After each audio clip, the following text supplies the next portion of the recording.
Hi YouTube, welcome to my channel. My name is Ashley and thank you for stopping by Ashley versus the Bookish Agenda. Today's video is going to be my May wrap up. I'm going to try to have pictures up. I am fairly new at this to show you because as you may know if you've been to my channel before, I am mostly a library reader. So they've been returned back. So let's get started.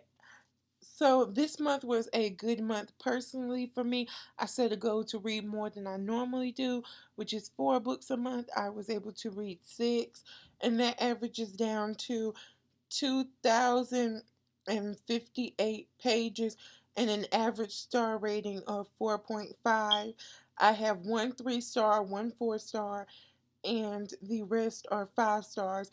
So I'm going to start with my 3-star and then I'm gonna move to my 5 stars, and there my 5 stars are in no particular order. I read a lot of amazing books this month and I could not pick favorites. So let's get right into it. As I probably said for the second time, okay, my number 3-star rating goes to Everything by Nicola Yoon. This is the story of a girl who is essentially allergic to everything, and one day this boy moves in across the street and she becomes fascinated with him, and it's your typical love story happens.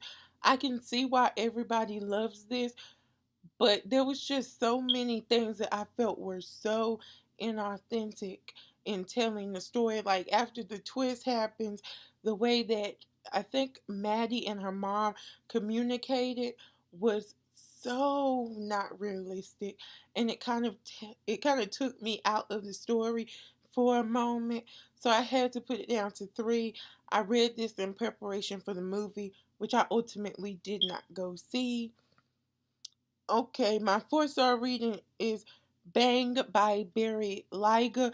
This follows the story of a boy who 10 years previous shot and killed his 4-month-old sister, and now 10 years has passed since the accident, and he is planning to commit suicide until this girl moves in down the street and they have a YouTube channel. And really the most favorite aspect of this book was the YouTube channel. He cooks pizzas, and I like that they got into certain aspects of like marketing on YouTube, and as someone that does YouTube, I really was able to understand a lot of it. But the story did not have a emotional impact on me as much as I thought it was supposed to, or that the author was going for. Like I barely shed tears in this book, and this book talked about a very sensitive subject, and I just didn't feel it. So I gave the book ultimately 4 stars. Okay, now my 5 stars. First up, I have Your Welcome Universe by Whitney Gardner. This story is about a girl who loves to do street art. And one day in her school, her friend is called a derogatory term. She covers it up with spray paints. And instead of her friend standing by her, her friend tells this to the principal. She is thrown out of her school for, I think it's for hearing and visual impairments, and she's put into a regular mainstream school.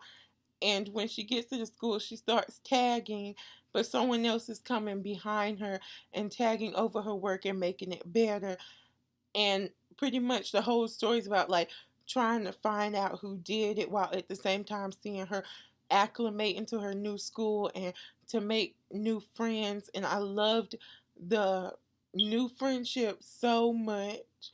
And this book is so creative in the format it is told. Like you actually get to see the things that she draws and sketches in her books and in class. And I love the fact that Whitney Gardner was able to draw me more in with letting me see the works that she was doing, because oftentimes you'll have someone in a book who has something that they're really passionate about, but you never get to physically see or hear about anything that they're doing. And so I really appreciated her taking the time to put the pictures in.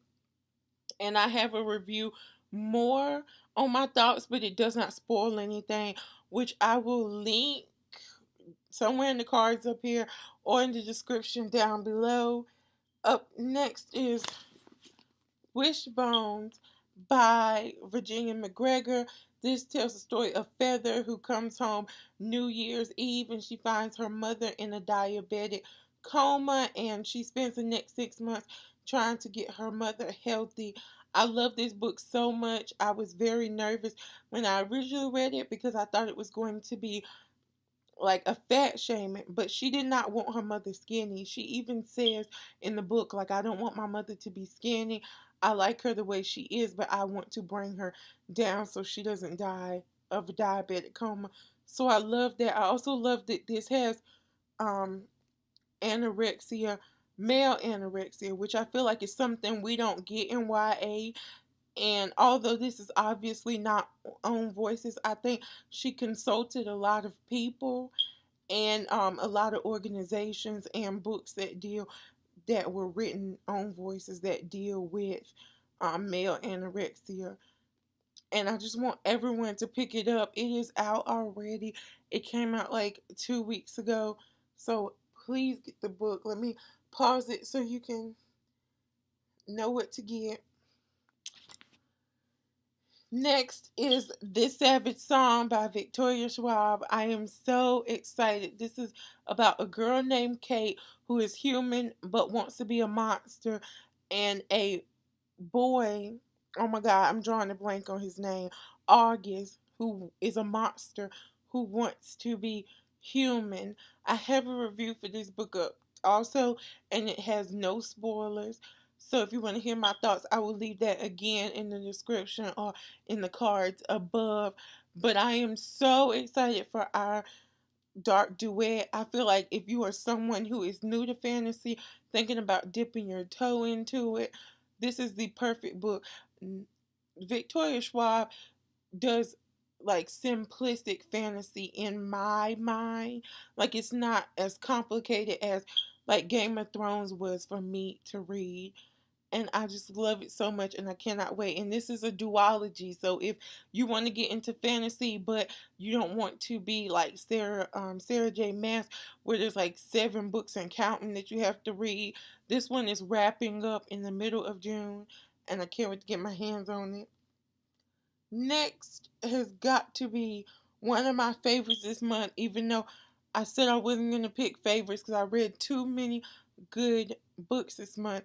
But it is The Upside of Unrequited, and I am so happy that I love it, and it has caught me up on all of Becky Albertalli's books. I've read Simon versus the Homo sapiens Agenda, and now The Upside of Unrequited, and it's about a girl who is fat. She's had 27 crushes, but never done anything with it. She has a fear of rejection. She knows that she has to be careful as a fat girl. She's went through so many like things emotionally in school with getting picked on and stuff that she doesn't really put herself out there. And then her sister gets a girlfriend, and her sister's girlfriend has a friend named Will who's hipster, and she likes Will, but then also she finds herself liking Reed, who is a co-worker. This book is so great for diversity. Um, Her sister's girlfriend is pansexual. Her sister's bisexual, if I'm not mistaken. She has 2 moms. Her and her sister are donor babies. There's so much beautiful representation of diversity in this book, which is also why I find it frustrating, going on a tangent for a moment, when people excuse people like Sarah J Maas and say that you can't write diversity. Becky Albertalli is none of these things she wrote about, but she got some really nice, I forgot what they are. They're sensitivity readers who read it, who helped her out, made sure she had her language right, and she wrote a beautifully diverse book with a beautiful cast of characters. And I just loved everything about this book, and I can't wait to read more of Becky Albertalli. She is a favorite author of mine, and I guess I just have to wait until next year with Leah on the Offbeat. So that is it for my wrap up before I continue my tangent for May.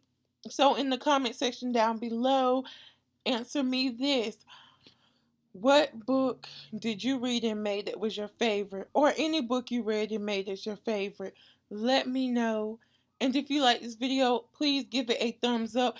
On your way out, please hit that subscribe button. I'm trying to get to 100 subscribers by the end of the year. And I would really, truly be grateful if you could help me on my journey to 100 subs. And as always, until we meet again,